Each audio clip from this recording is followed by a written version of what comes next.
All right, so today we're diving into a story outline about, well, have you ever felt stuck in a rut? Like you needed a total change of scenery. Oh, absolutely. That feeling of wanderlust, right? Exactly. And that's where this story starts. We have Aryan, this photographer, and he decides to shake things up by searching for a hidden village in the Himalayas. Sounds adventurous already. Oh, it gets way more than that. It's not just about the journey. It's about what he finds and how it changes him. Think self-discovery, ancient traditions, maybe even a little danger. Ready to explore this outline? Let's do it. I'm already hooked. Okay, so Aryan, he's kind of bored with his everyday life, you know? He wants something unique to photograph, something nobody's ever seen before. So where did he go? The Himalayas, of course. A place full of mystery and hidden wonders. Perfect for a photographer looking for something extraordinary. Right. But it's not all stunning vistas and mountain air. Think treacherous roads, blinding snowstorms. I mean, it's practically begging for an epic story. Definitely paints a picture of isolation, almost like he's intentionally seeking solitude. But why? Is it just for the perfect shot, or is there something deeper driving him? And that's where things start to get really interesting. Remember how I mentioned danger? Well, he runs into an old monk along the way, and this monk gives him a warning about the village he's looking for. Something about it being impossible to return. Whoa, now that's a red flag. Could be literal danger, like the terrain is treacherous, or maybe a more symbolic warning, like what if finding this village changes him so much that he can't go back to his old life? Ooh, I like where you're going with that. Yeah. Okay, so fast forward a bit. Aryan gets lost, which, honestly, who wouldn't in the Himalayas?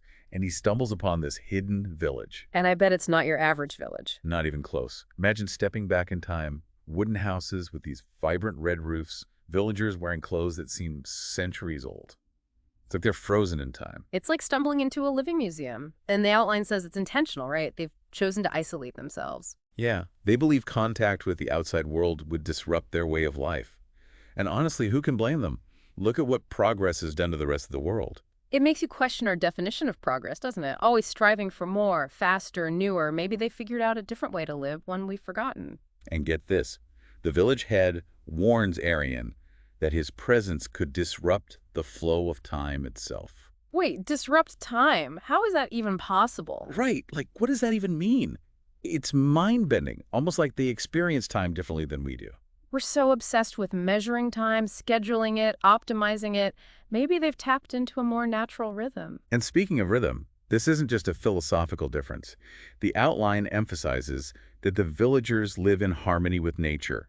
They plant and harvest, their lives dictated by the seasons. Could that be part of their secret? Absolutely. We're constantly bombarded with information, demands, deadlines. They're connected to the earth, to the cycles of life. It makes you think, doesn't it? So Aryan tries to leave, but keeps ending up back in the village. It's like he's trapped, almost like the village itself is holding him there. Like it's saying, not so fast, you have something to learn here. Exactly. And maybe what he needs to learn is about letting go. Letting Yeah. go of control of his need to be somewhere else, to be doing something productive. Because the village is forcing him to simply be present, to experience life at a different pace. And finally, he does find a way out. There's this ancient bridge leading back to the outside world. But naturally, it's not easy. A massive snowstorm hits, the bridge starts to crumble. It's a pretty intense climax. Wow, it's like a physical representation of his struggle. That crumbling bridge could be his old life, his old anxieties, literally falling apart. And he has to choose, doesn't he? Cling to what's familiar or risk it all for something new. And the snowstorm, maybe that's the uncertainty of the future? It's scary, unpredictable, but also a chance for a fresh start. So he makes it back, shares his photos, but keeps the village's location a secret. He chooses to protect them, knowing that too much attention could destroy their way of life. Heavy stuff. Yeah. And that brings us to the bigger question this story poses. What would we risk to find that kind of peace, that connection? Right. It really challenges us to examine our own lives, our own priorities. Are we chasing the right things? This deep dive has really been something else. Thanks for joining me. And for all you listeners out there, think about it. Would you risk it all for a chance to truly disconnect and rediscover yourself? What would you have to leave behind? And what might you find in its place? It's a question worth pondering. Until next time. Stay curious.